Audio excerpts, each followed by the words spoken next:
O nome do cordel é Povos Ciganos, Povo Silenciado, das origens ao dia de hoje.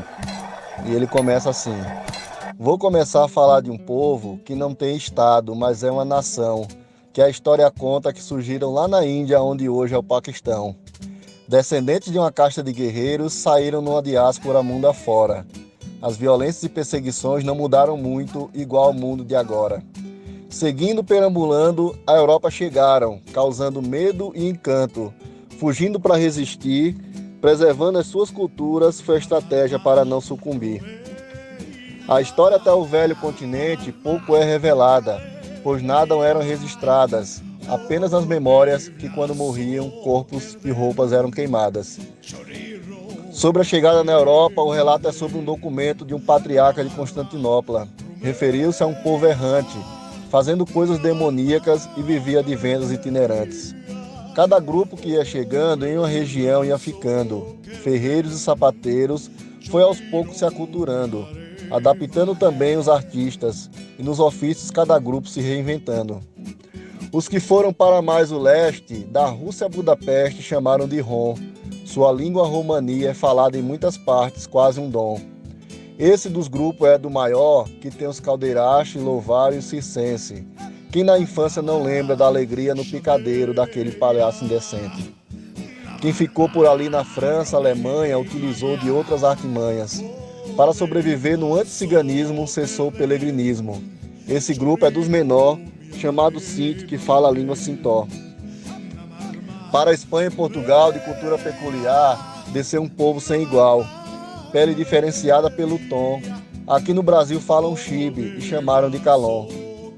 Podemos na Europa dividir essa história em 3 fases: bem recebidos por ser exótico, tolerados até umas partes, depois perseguidos e discriminados, pois ser cigano virou crime e pecado. O capitalismo assim nascia, dando novos rumos à sociedade, que não aceitava outro tipo de sociabilidade. Virou coisa de vagabundo viver da sua cultura e arte.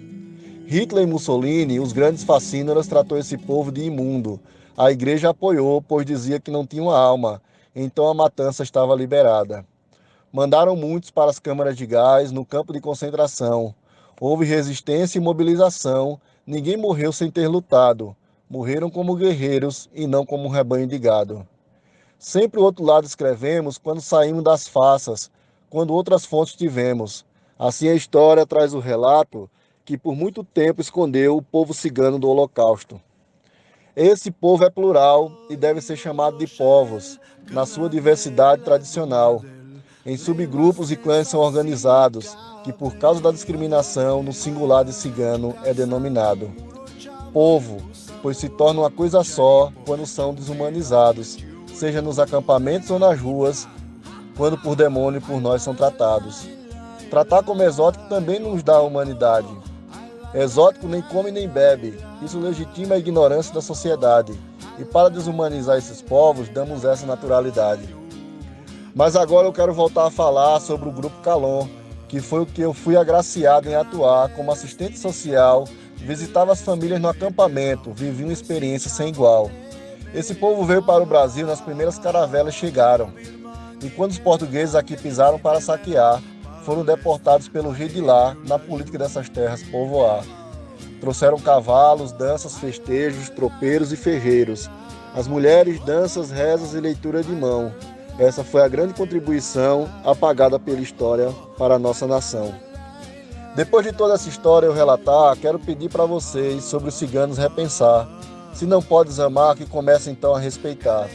Se na rua uma cigana te abordar e pedir para sobre sua sorte desvendar, mesmo que não acredite, ao menos possa ajudar. E quando puder, procure pesquisar a riqueza desse povo para a nossa história poder ofertar. E contra o preconceito e discriminação, possas comigo lutar. Eu sou Irã Marques, poeta cordelista, e esse é o cordel que eu escrevi sobre o povo cigano.